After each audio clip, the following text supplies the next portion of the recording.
तुलसी विवाह की पौराणिक कथा। एक बार शिव ने अपने तेज को समुद्र में फेंक दिया था।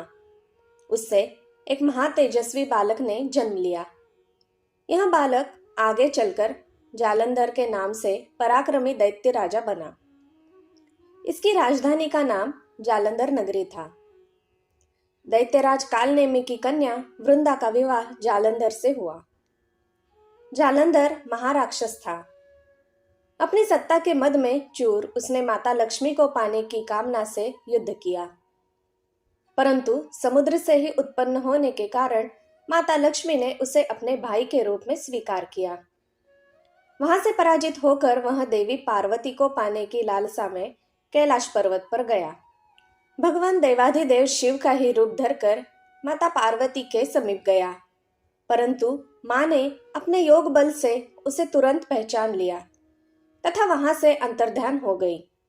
देवी पार्वती ने क्रुद्ध होकर सारा वृत्तांत भगवान विष्णु को सुनाया। जालंधर की पत्नी वृंदा अत्यंत पतिव्रता स्त्री थी। उसी के पतिव्रत धर्म की शक्ति से जालंधर न तो मारा जाता था और न ही पराजित होता था। इसीलिए जालंधर का नाश करने के लिए वृंदा के पतिव्रत धर्म को भंग करना बहुत आवश्यक था। इसी कारण भगवान विष्णु ऋषि का वेश धारण कर वन में जा पहुंचे, जहां वृंदा अकेली भ्रमण कर रही थी। भगवान के साथ दो मायावी राक्षस भी थे, जिन्हें देखकर वृंदा भयभीत हो गई। ऋषि ने वृंदा के सामने पल में दोनों को भस्म कर दिया। उनकी शक्ति देखकर वृंदा ने कैलाश पर्वत पर महादेव के साथ युद्ध कर रहे अपने पति जालंधर के बारे में पूछा। ऋषि ने अपने माया जाल से दो वानर प्रकट किए। एक वानर ने हाथ में जालंधर का सिर था, दूसरे के हाथ में धड़। अपने पति की यह दशा देखकर वृंदा मूर्छित होकर गिर पड़ी। होश में आने पर उन्होंने ऋषि रूपी भगवान से विनती की कि वह उसके पति को जीवित करे। भगवान ने अपनी माया से पुनः जालंधर का सिर धड़ से जोड़ दिया, परंतु स्वयं भी वह उस शरीर में प्रवेश कर गए। वृंदा को इस छल का तनिक भी आभास न हुआ। जालंधर बने भगवान के साथ वृंदा पतिव्रता का व्यवहार करने लगी, जिससे उसका सतीत्व भंग हो गया। ऐसा होते ही वृंदा का पति जालंधर युद्ध में हार गया। इस सारी लीला का जब वृंदा को पता चला तो उसने क्रुद्ध होकर भगवान विष्णु को हृदयहीन शिला होने का श्राप दे दिया।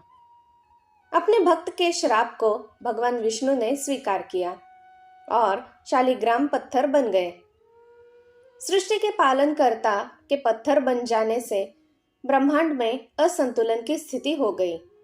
यह देखकर सभी देवी देवताओं ने वृंदा से प्रार्थना की वह भगवान विष्णु को श्राप मुक्त कर दे। वृंदा ने भगवान विष्णु को श्राप मुक्त कर स्वयं आत्मदाह कर लिया। जहां वृंदा भस्म हुई वहां तुलसी का पौधा उगा। भगवान विष्णु ने वृंदा से कहा, हे वृंदा, तुम अपने सतीत्व के कारण मुझे लक्ष्मी से भी अधिक प्रिय हो गई हो। अब तुम तुलसी के रूप में सदा मेरे साथ रहोगी। तब से हर साल कार्तिक महीने के देव उठनी एकादशी का दिन तुलसी विवाह के रूप में मनाया जाता है।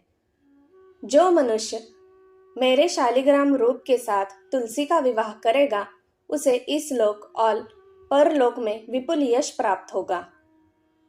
उसी दैत्य जालंधर की यह भूमि जलंधर नाम से विख्यात है। सती वृंदा का मंदिर मोहल्ला कोट किशनचंद में स्थित है। कहते हैं कि इस स्थान पर एक प्राचीन गुफा भी थी, जो सीधी हरिद्वार तक जाती थी।